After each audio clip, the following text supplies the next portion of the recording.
Hey, what's going on? It's November 17th, 2024. This is the Sunday Spectacular, your Leafs Convo podcast for Oak Ridge Ford in London, Ontario. OakRidgeFord.com, 0% on a ton of model lines, big discounts on leasing up until the end of the month. At Norman Oak Ridge Ford on Instagram. I'm your guy for Maple Leafs content weekly. Make me your guy for your next vehicle. The Maple Leafs working their way back up the standings. Had a pretty decent week. It started off with a dud, but what else is new on a sleepy Tuesday at Scotiabank Arena against a provincial rival? We'll get to that in a bit, but a couple of big overtime victories versus Washington and Edmonton, respectively. Mr. Augello, what's your take on the week that was for the Maple Brothers, and how are you feeling about the team going forward? Good morning. Good morning, Norm. Let's start chronologically because get the bad out of the way. This team never shows up against the Ottawa Senators. They don't. Ottawa works themselves up into a lather when they come into the Scotiabank Arena, formerly Air Canada Center. And not to say they always win, but there seems to be a level of energy that is projected by the Senators and a lack of that energy when the Leafs play the Senators. Now, I don't know if it's, we're the worst team, meaning Ottawa, and we have to step up, or it's the provincial rivalry. It's sort of like that Buffalo-Toronto dynamic. But, these are points in the standings that count. These are points in the standings that are meaningful, and they did not play well. They not mailed it in, but you could see that Ottawa was playing at a higher gear than Toronto was. Now, that was the first of back-to-back games, and Anthony Stolarz didn't think, play particularly well in that game. Then they play second of back-to-back in Washington against a better team, against the Capitals, who have been really good this year under Spencer Carberry. And the Leafs played a much better game, but they were down 3-1 in the third period. And that game, if you want a case for eliminating video review or putting a time limit on it. I mean, how many video reviews, how many calls that Steven Lorenz call that ended up being a no goal was patently absurd. But they fought through and they tied the game late in the third period and then got a phenomenal save out of Joseph Woll on Ovechkin, and then went the other way and Tavares scored the game winner. So, the back-to-backs, and we'll talk about Edmonton in a minute, but the back-to-backs, I think they were reflective of the goaltending that this team got. Stolarz didn't play particularly well against Ottawa, but I don't think that the rest of the team was there, and had he played well, would they have won the game? Probably not. But Woll came up big when it counted against Washington, and that got them the 2 points. This is the Leafs Convo for Oak Ridge Ford in London, Ontario, OakRidgeFord.com. When you click on our sponsorship link, you're clicking on our links and you're supporting us in the process. Thank you very much, Jeremy W. and OG. I went to the Ottawa game. Oof, that was a rough one. This is why I put no credence in, losing or not doing well in the second of a back-to-back, especially on the road. What happened, Mike? You're at home, you're fresh against a rival, you suck shit. Nobody went after Ridley Grigg. It was a terrible game. The next day, you're up against adversity. You get to overtime in Washington and win. Had they lost that game and won the first one, we'd say, well, it's a second of back-to-back. They're tired. Right. It's all bullshit, Mike. It's all bullshit. It just comes down to how the puck bounces on that given day and where your head is at. They were not prepared for that Ottawa game, and they knew they had to save some face against Washington. It was a tough one, but getting heroics in overtime from guys like John Tavares and Mitch Marner in on everything right now. These are the guys who are going to have to pull you through to get this team up the standings, especially when Austin Matthews is not available.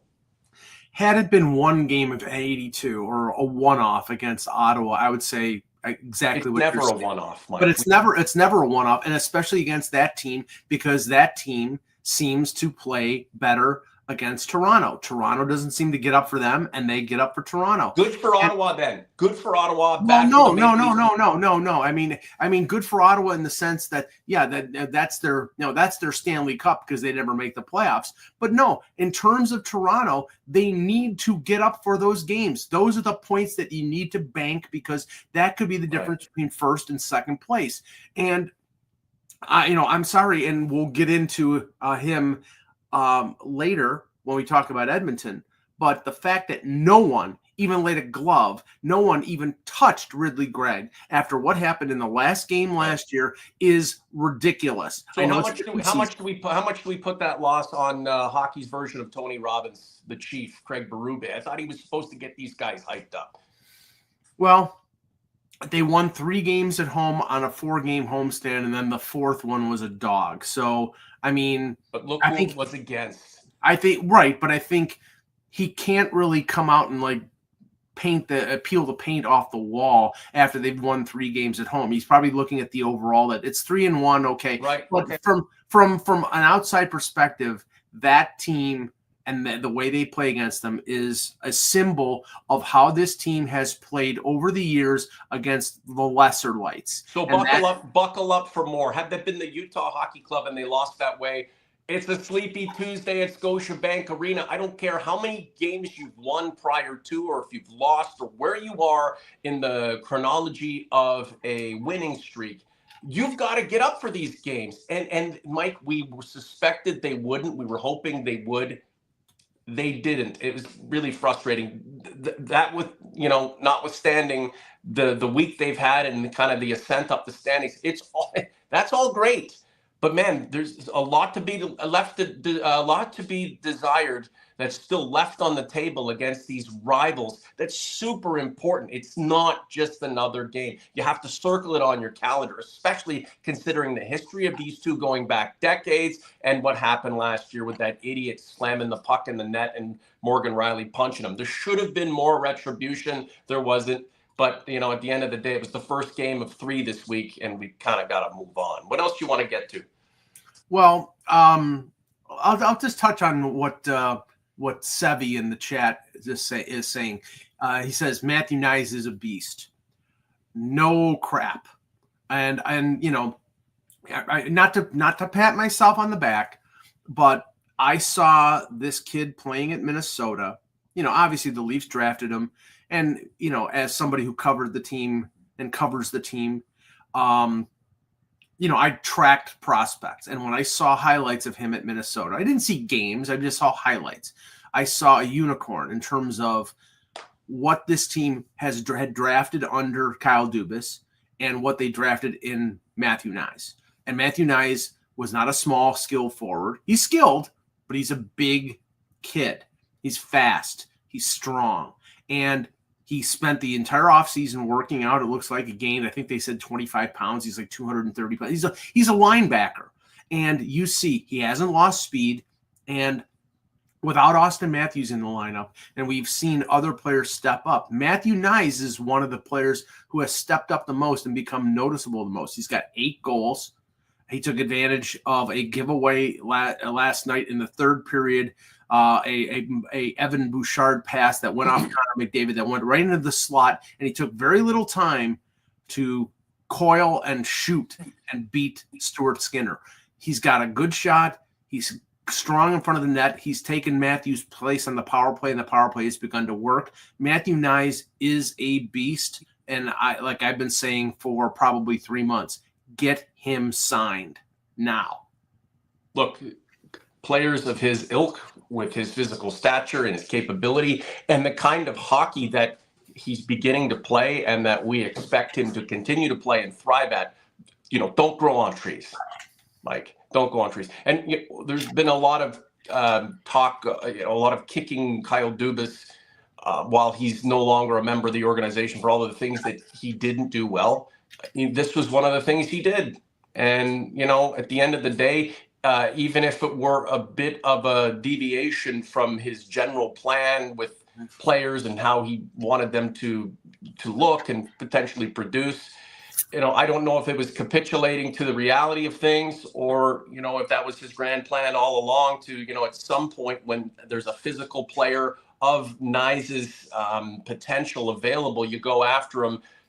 Considering they're rare, he made the choice, and we can pat him on the back for that at the end of the day. Again, if and when the Leafs do win a Stanley Cup, if they ever do, within this realm, some of Kyle Dubas's fingerprints and some of the things that he's done for the organization will still permeate throughout, right? So again, it's just kind of a combination of everybody getting their hands in on the product, and it's like take Craig Berube with the St. Louis Blues. He was the guy left standing. He's the guy who hoisted the Stanley Cup as the head coach, but his predecessor had a lot to do with it as well. He just wasn't there to get his flowers, right? Yeah, I mean, just factor this in. Matthew Knies was the 57th overall pick in that draft. Right. So good pick, smart pick. Smart pick, and if it wasn't for somebody like Logan Stankoven, who's probably the favorite or co-favorite for Rookie of the Year this year, he'd probably be the best pick in that second round. So, yeah, hat tip to Dubas, to Wes Clark, to Dave Morrison, the scouting staff for picking this guy, who was rated by some prospect people that I know that I cover the draft with when I go to the drafts, who said he was a first round pick. So, but that being said, I mean, I think one thing that has to be pointed out, this team, I believe they're 5-1 since Matthews has gone out of the lineup. Now they were helped by the fact that the first 4 games were 5 of the 6 games were at home. So they're 4-1 at home, 1-0 on the road. So the schedule has been favorable. Now they have a fairly light schedule, and that appears to be a factor into what's going on with Matthews, where they're not forcing him back. They're giving him time, whatever the injury is. We don't know what the injury is. Nobody seems to know what the injury is. It could be anything from a shoulder to a bicep to a concussion. We don't know. They just said upper body, and there's no specifics. But they're taking their time, and I think the luxury that they have right now is that the team is playing well without him. So why rush him back and make sure that he's 100%, because you're going to need him when a lot of other players are not stepping up. Austin Matthews sometimes carries this team on his back. So make sure that he's 100% before you bring him back. Look, at this stage of Matthews' career, he's got his trophies, right? His Hearts, his Rocket Richards, 69 goals. And he's done what he has needed to do to propel himself into a position to be argued as one of the greatest, if not the greatest, American scorer. There's still a lot of meat left on the bone, but he's well on his way. Going forward, I'm sure he would prefer producing in a way that pushes the team towards its goals, and goals that he, as part of this team, has not been able to achieve. So that's super important. Just looking at the stats on that Oiler game last night, I mean, they barely got any shots. They went 0 for 4 on the power play, just when we thought they were turning the corner on things with the man advantage, and they most likely are. But they scored in this third period to get the lead. They gave one back and then got into overtime with the reigning Western Conference Stanley Cup finalists. And you go back even to that game against Ottawa. Where the hell were they? The team is doing it in a variety of ways, Mike. They can score. They're getting goals on the power play. But even if they're getting shut out with the man advantage, they're finding ways to grind it out, getting outshot, scoring in the early going, scoring in the late going. It's for me, even if there isn't a blueprint that this team is continuing to follow, which is difficult in and of itself, the fact that they can produce and win in a variety of ways tells me that there's some maturation that has gone on with this group. And, especially with Austin Matthews being out, the top 3 guys and the other guys who are contributing, and the 2 goaltenders are all doing their jobs, really by any means necessary. It's not like this team is desperate or anything like that, but last night's win didn't really follow the blueprint of a Maple Leafs win of late, but they got it done. No, it was a very playoff type of game. Yeah, right. A very close checking. Remember, until the middle of the third period, or late third period, it was 2-1. And the go-ahead goal was a power play that probably shouldn't have been, that Tavares got called for a penalty, and then McDavid scores after, sort of a mad scramble.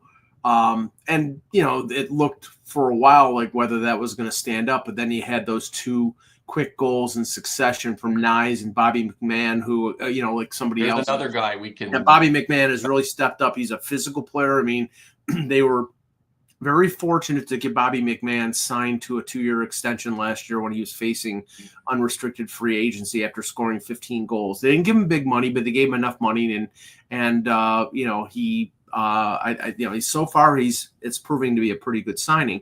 But I have a problem with that tying goal because if you notice, if anybody's watching it, there were two things that should have been penalized. One, Connor McDavid took, after John Tavares' stick had fallen out of his hand, McDavid pushes the stick away. So makes it so as Tavares has to come out of the play to pick up his stick, and then it's a 6-on-4. The other thing was there may have been goaltender interference, and you saw Berube losing his mind on the bench, yelling at the referee, saying, "Where's the goaltender interference?" Because he's not going to call for the video review, because if he calls for the video review and they don't find goalie interference, then he gets penalized, and you give Edmonton a power play in the final minute of regulation. Well, listen, when anything that Connor McDavid's involved in that is arguable, he's going to get the benefit of the doubt. I mean, it's NBA-ish. Yeah. In that regard. Again, I mean, this is not the first time we can argue something like that didn't go the opposition's way, which is our way in this circumstance. And it won't be the last time we're concerned about something like that. But when you're Connor McDavid, and you get away with things, sometimes rightfully so. And when you're the team that loses out because of something that he gets away with, you're going to argue about it. And that's what we're talking about right now. And as subpar as Stolarz played on Tuesday, I thought he played really well last night. I mean, he kept them in the game when it was 2-1. I thought he was really excellent. I was impressed, even though I just saw he played only 12 minutes. I thought he was out there more than that. I was impressed with Yanni Hakanpää in his first home game. Again, he's not going to play a ton of minutes. He's going to play bottom pairing minutes. He's a big right-hand shot. He was out on the PK. He's a presence in front of the net, and that's a good thing. He's a 6'7" behemoth. So having that kind of size on the ice. So mobility is not going to be his thing. No. What do you think? What do you like? Again, was the last night typify the kind of game that he needs to play to be successful, and that's all we really need is within those kinds of minutes. Just do what you got to do. Don't be a liability out there. I think Edmonton's speed sort of made that even more noticeable. But, I mean, he's not as slow as people think, but Edmonton is extremely fast. So, and you got McDavid, who looks like he's shot out of a cannon. But ridiculous. The over, so they go to overtime, and Stolarz makes a great save on McDavid on a setup from Draisaitl, and then Draisaitl gives up the puck and they go the other way. I mean, last night, you got to say, Tavares was matched up against McDavid, and Tavares is much slower than McDavid, but Tavares did a very effective job. If that's veteran savvy, man, veteran savvy. It's all about positioning. Mike, can I just throw something out here? Yeah. Zach, the Leafs blue line looks the best it has been in recent memory, but how good will it be for a deep run in the playoffs? I mean, at this point, I mean, we'll take what we can get, but Tanev, McCabe, Timmins, Hakanpää, Riley, Ekman Larson, who looks like he's found a different kind of game. I mean, for several seasons there, OEL was kind of appeared to be in the twilight of things. Maybe just go hang him up and enjoy his millions. But man, 1,000+, and he's looking reinvigorated in Toronto. And again, I think Zach is onto something with the blue line. And if we don't have to worry about the bloody blue line, Mike, that's huge. Well, I honestly think at the deadline, if this team makes acquisitions, it's going to be up front. Probably at center, because I don't think Max Domi is a center. But we'll talk about that in a minute. But defense, what is he, right? He's not a goal scorer. No, but he's a playmaking winger. Yeah. He played his best last year when he was playing on the wing.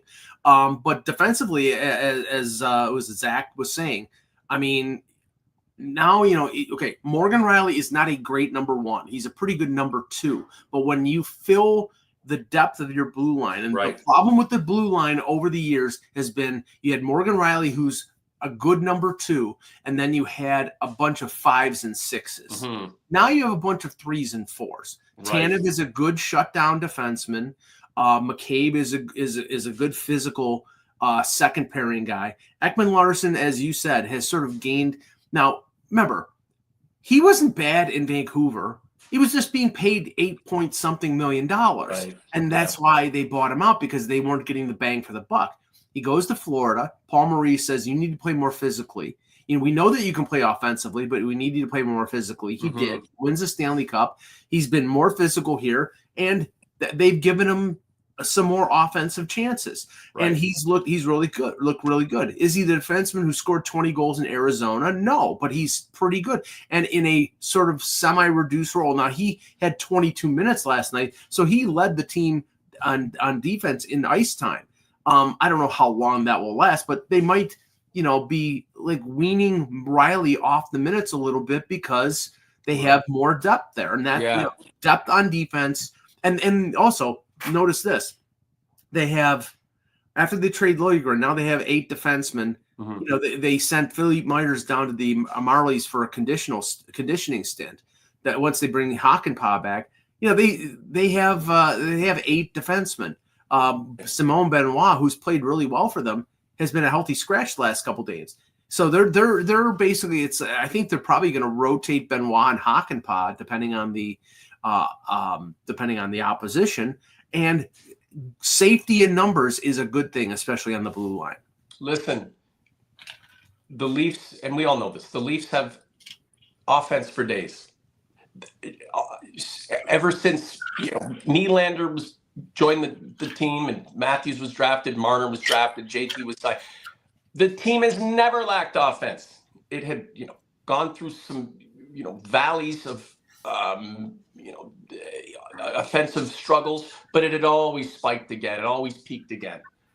If this defensive group is the least scoring group of blue liners in the league when all is said and done, but the Leafs pull off a 115-point season and work their way through 2-3 rounds of playoff action, potentially all the way to the end. I don't care. That's fine with me. The Leafs have tons of scoring. It's about being able to be responsible defensively. And at this stage of the game, it's just absolutely vital. And you look at a Chris Tanev, who's been around the block and then some, joining this team. To me, he looks like a guy who's been with this organization for 10 years. There's just nothing about him that says I'm wide-eyed and I don't understand my role. We don't even talk about him. We don't have to. And that's an absolutely wonderful thing, Mike. The shoulder check to Darnell Nurse from Dum Dum Bullets. And, one minute I kind of like him, 1 minute I don't. The thing is, in essence, he's doing the thing in essence that we want him to do: lay the body, lay people out, but be responsible about it. Throwing a shoulder into some dude's head when he's unsuspecting, all that's going to do is result in a suspension, which has a positive byproduct as far as you're concerned, Mike. When you have a player whose only job is to be physical, he has to do that effectively and do it in a way that doesn't cause a detriment to his own team. Okay. The idea of a hit from him, I like. The result of that hit, I absolutely do not. Well, but and Ryan Reaves' job is to be physical. His job is not to be stupid. And what he did last night was absolutely stupid because he knows how to hit. I know the game is fast, but he plays the game and he's physical, and that's his job. So he goes in there and he goes high on Darnell Nurse and cleans his clock. And Darnell Nurse is gushing blood because of the visor, and he gets 5 in a game and probably gets suspended for 4 games. I'll tell you this right now, Norm, they will be better off in those 4 games or whatever 5 games that he gets suspended than they would be with him in the lineup. And if I was Nurse pulled up last second. I'm sorry, T-Sack. You're wrong. You're wrong. And Reaves has a responsibility. Okay, even if he did pull up, people are saying, well, Darnell Nurse had his head down. Where was he against? It doesn't matter. Where was Ryan Reaves against Ottawa? Right. But the point here is I want Ryan Reaves to be physical. I don't want him to be stupid. And what he did last night almost cost his team the game, because you gave a 5-minute power play to Connor McDavid and Leon Draisaitl, two of the best offensive players in this league, and you're lucky by the grace of God that they didn't score. And why did they? Good penalty killing by the Leafs, good goaltending by Stellaris, but the problem is that a player who plays 8 minutes a night, who has one job, didn't do that job effectively. And what did he do? He cost his team. What was the purpose of that hit? What had led up to that moment where Reaves emphatically had to do something to get a result that would have been positive for the team? What had led up to that moment? Again, nothing. For me, exactly. Nothing. And that's where were you against Ottawa, Ryan? Where were you? And that's the point, Norm, is that it wasn't purposeful. It wasn't like, it wasn't like Corey Perry slew foot someone, right, and this was a response. No, this was a one-off, and it was a dumb one-off. It was Ryan Reaves. Okay, I'm going to be physical. I'm going to catch the guy. Great. Hit him in the center of the chest. Don't hit him in the jaw with your elbow as you go by at whatever slow speed you go by. Yeah. I mean, this is the thing. He's going to be out 3, 4, 5 games. Okay. That means that Alex Steves, or if they call somebody else up like Nikita Grabyankin or, whoever, this team will be better without him in the lineup. And I hope that Craig Berube sees that, because really Ryan Reaves does not contribute much to this organization. If the NHL, how the NHL gave Morgan Riley, was it 4 games or 5 games for the Ridley hit, the hit on Ridley Gregg? If the NHL wanted to do the Leafs a favor, they would suspend Ryan Reaves for 150 games. That would do a favor. OG's Converse, is this the last we've seen of Ryan Reaves, or are we just going to get a break from him for the next, week, 2 weeks? Again, the essence of the hit, I'm fine with. The result of the hit, not so much. And just how sporadic his involvement physically is at this point. I want to see it every damn game. Where were you against Ottawa, Ryan? Where was this team against Ottawa? And then, you're throwing shoulders to the head of players. You could end their careers, right? Had he done that to Ridley Gregg on Tuesday, it would have been a suspension or surfing again. And that's where our mindset is at, right? When it's just out of nowhere, what's the point? But when it's something that's consistent and, hey, you live on the edge. And in this case, you fell over the edge because you went a little too far due to the fact that there was some retribution that was still on the line. I would have been for it. So again, we want things out of Ryan Reaves that he's just incapable of doing at a consistent and responsible level. So I guess we'll just have to leave it at that. Mike, Max Domi, 6 assists. I mean, he's struggling real hard.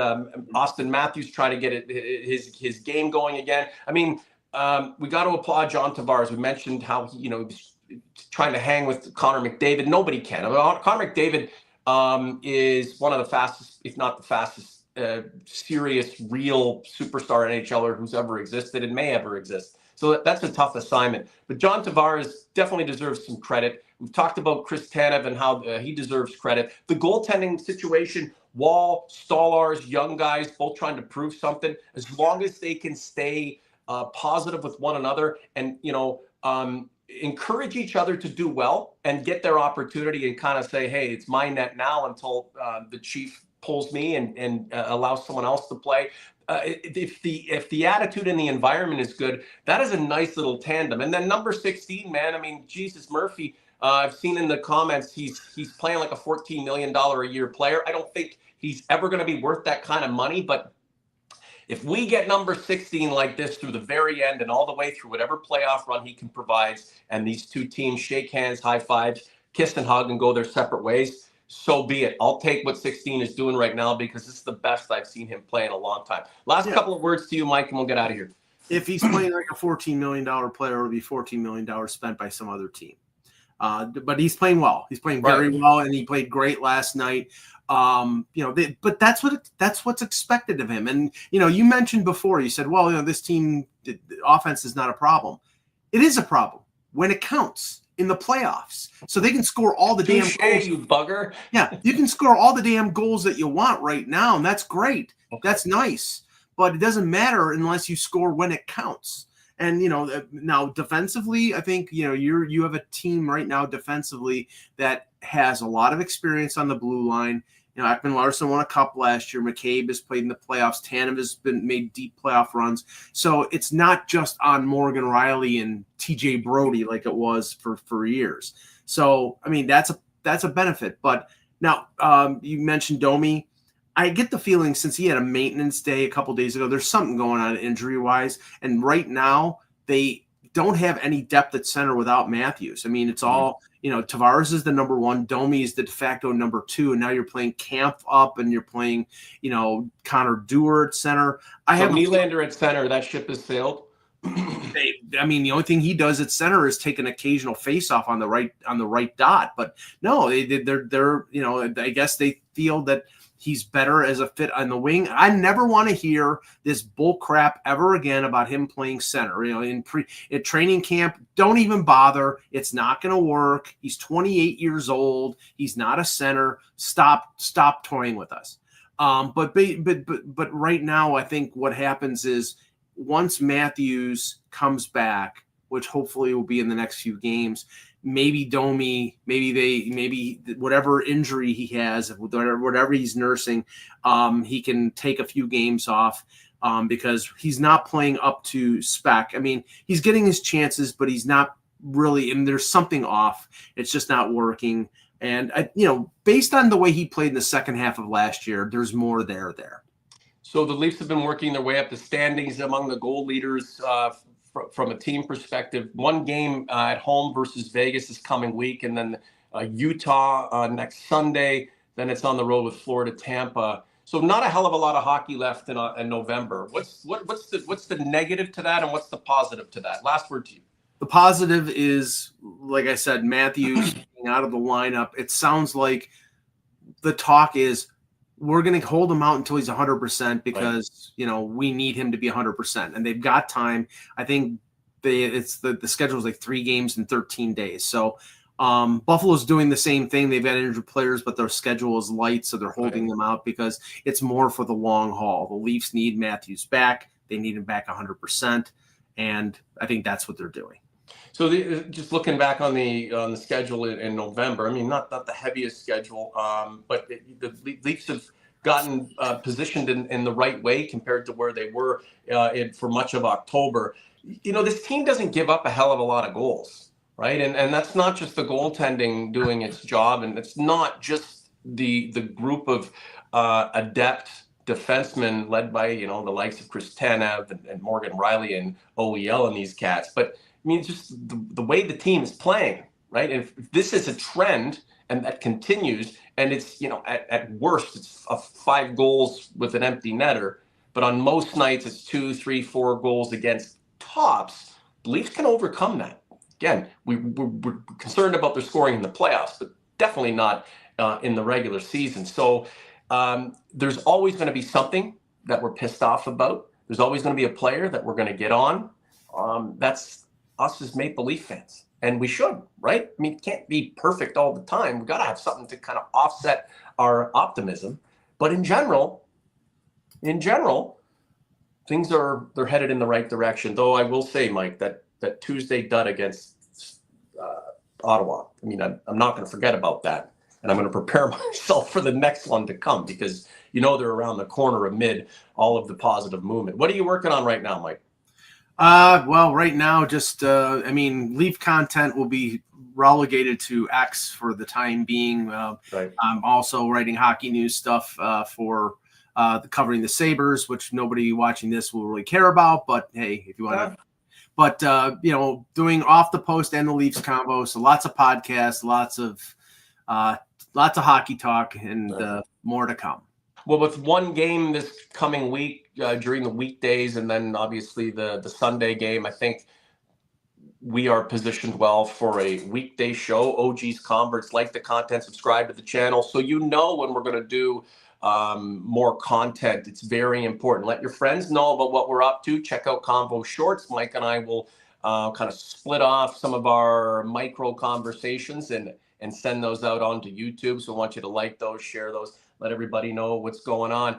At Norm at Oak Ridge Ford, I'm the guy for your next vehicle. I've been talking to tons of listeners about potential buys, leasing. If you have any questions about your car in general, I can set you up with the right people who may know more than me, believe it or not, and can get you either on the road or keep you on the road in the right way. That's the thing. Just because we see each other once a week doesn't mean we can't interact constantly, daily, if it's for positive reasons. For Mr. Augello, I'm Norm. We appreciate you very much. The Leafs Convo is out for now.